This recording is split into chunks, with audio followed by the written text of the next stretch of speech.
আজ থেকে ঠিক ১০০ বছর পর ক্যালেন্ডারের পাতে তখন সালটা হবে ২১২৫।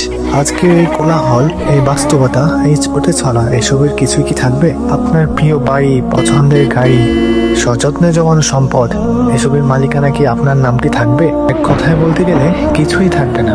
আজ যারা আমাদের ঘিরে আছে, আমাদের প্রিয় মা, বাবা, সন্তান, বন্ধু বান্ধব, তাদের অনেকেই থাকবে না। আমরাও থাকবো না। আমাদের অস্তিত্ব মিশে যাবে মাটির সাথে। আমাদের নামগুলো হয়তো কারো কারোর স্মৃতিতে ধূসর হয়ে বেঁচে থাকবে কিছুকাল, তারপর একদিন পরিপূর্ণভাবে মুছে যাবে। ১০০ বছর পর আমাদের ঠিকানা হবে ৩.৫ হাত মাটির ঘর। সেই অন্ধকার কবরে আমরা থাকবো একা। সেখানে থাকবে না কোনো বন্ধু, থাকবে না কোনো আপনজন। আমাদের সাথে যাবে শুধু আমাদের আমল, আমাদের দুনিয়ার জীবনের কর্মফল। পবিত্র কোরআনে আল্লাহ সুবহানাহু ওয়া তাআলা কত স্পষ্টভাবে আমাদের জানিয়ে দিয়েছেন, কুল্লু নাফসিন যায়িকাতুল মাউত, প্রতিটি প্রাণী মৃত্যুর স্বাদ গ্রহণ করবে। এই দুনিয়ার জীবনটা একটা মরীচিকা ছাড়া আর কিছুই নয়। আমরা এখানে কেবল এক মুসাফির।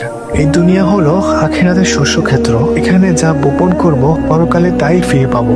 একবার কল্পনা করুন সেই মুহূর্তের কথা, যখন ফেরেশতারা আমাদের কবরে প্রশ্ন করতে আসবেন, আমাদের পাশে কেউ থাকবে না উত্তর দেওয়ার জন্য। সেদিন আমাদের দুনিয়ার পদমর্যাদা, অর্থ সম্পদ কোনো কাজেই আসবে না। আমাদের জিহ্বা নয়, আমাদের হাত বা অঙ্গ প্রত্যঙ্গ আমাদের কর্মে সাক্ষ্য দেবে। রাসূল সাল্লাল্লাহু আলাইহি ওয়াসাল্লাম বলেছেন, কবর হলো আখিরাতের প্রথম মানজিল। যে ব্যক্তি এখানে মুক্তি পাবে, তার জন্য পরবর্তী মানজিলগুলো সহজ হয়ে যাবে, আর যে এখানে মুক্তি পাবে না, তার জন্য পরবর্তী পর্যায়গুলো কঠিন হয়ে যাবে। আমরা কি প্রস্তুত সেই কঠিন মুহূর্তের জন্য? আমরা কি প্রস্তুত সেই একাকী ঘরের জন্য? আমরা এমন এক জীবনের পেছনে ছুটছি যার শেষটা নিশ্চিতভাবেই মৃত্যু, অথচ চিরস্থায়ী জীবনের জন্য আমাদের প্রস্তুতি কতই না সামান্য। এখনো সময় আছে। আসুন আমরা দুনিয়ার মায়া থেকে জেগে উঠি। আসুন আমরা আমাদের রবের দিকে ফিরে যাই। এমন কিছু কাজ করে যাই যা আমাদের কবরে আলো নিয়ে আসবে, যা আমাদের মুক্তির উসিলা হবে। প্রতিদিন অন্তত কিছুটা সময় আল্লাহর কথা স্মরণ করি। এই যে আমি আজ বেঁচে আছি, নিঃশ্বাস নিচ্ছি, এটা কেবল আমার মহান রবের দয়া। যে কোনো মুহূর্তে এই নিঃশ্বাস বন্ধ হয়ে যেতে পারে। তখন কি হবে আমাদের? এই দুনিয়ার জীবনটা খুবই সংক্ষিপ্ত।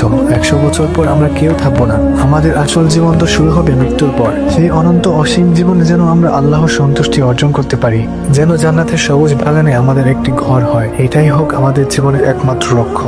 আসুন আমরা আল্লাহর কাছে দোয়া করি, হে আল্লাহ, দুনিয়ার মায়ায় অন্ধ হওয়া থেকে রক্ষা করুন। আমাদের কবরকে এবং পরকালের জীবনকে শান্তিময় করে দিন। যখন আমরা আপনার কাছে ফিরে যাব, তখন একজন ইমানদার হিসেবে যেন ফিরে যেতে পারি, সেই তৌফিক দান করুন। আমিন।